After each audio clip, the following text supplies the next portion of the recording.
Well, hello and welcome to this week's TGi Friday with myself, Tim Danaher. I'm the editor of Retail Week. I'm joined by George MacDonald, deputy editor of Retail Week, and as ever, we seem to be talking about one of our favourite retailers. Never a dull moment. Woolworths, George. So this week, Malcolm Walker, it emerged that he, with the support of Bauga, has made an indicative bid. It's somehow leaked out the weekend.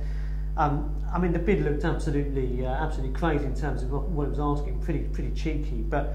Yeah, it's all go now, isn't it? So Woolies is well and truly in play. Yeah, I think it was quite cheeky. There was very little in there. If you were a Woolworths shareholder, you would be left with some pretty big liabilities for Malcolm to take it off your hands.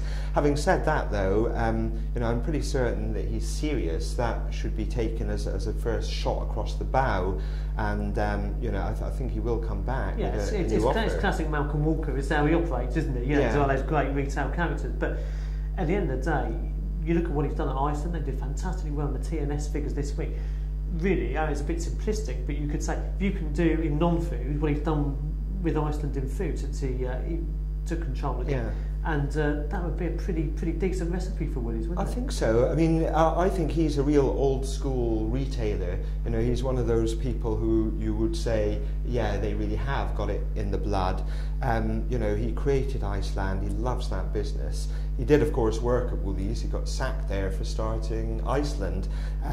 But you think about the customer bases, quite similar. It's all about value. And I think he's got a good understanding of that type of customer. Yeah, and also I guess what he is good at is really getting, looking at the costs, looking at the operations, and there's a clear acknowledgement that Woolies as an operating business is not well run, and there's plenty of scope for improvement there.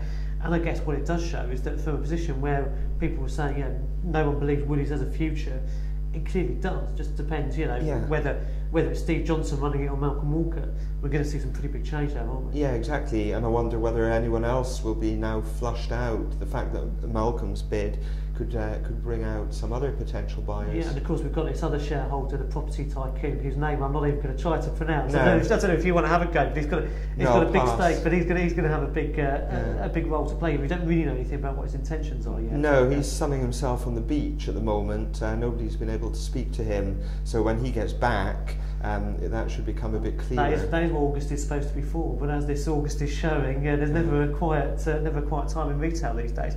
And then, of course, yesterday we had the ONS figures, and it's another world. It does not match the anecdotal experience at all, does it? 1 week it's record increases, the next it's record declines. This month's number is a little bit more sensible, you can believe it, I think, but the extent to which that's all about discounting is the big question, isn't it? And I guess another thing that's interesting at the moment, and I know you flagged this up in your column in today's Retail Week, is about how the food guys are performing, and some very bearish comments from the city at the moment. And I don't particularly like that comment that you made, which is absolutely true. Is everyone says, food stocks are defensive because everyone needs to eat, but that doesn't necessarily mean that you don't choose where to buy your food, or and it doesn't choose. Also, you choose how much you buy, whether you treat yourself, all sorts of things like that. TNS numbers, again, it's all about the discount promotions, isn't it, right now? Yeah, it's unbelievable the pace at which people like Aldi are growing. And I think the really interesting question is this the tipping point? Has Aldi become the Primark of food? Is it all right now to go to these cheap and cheerful stores?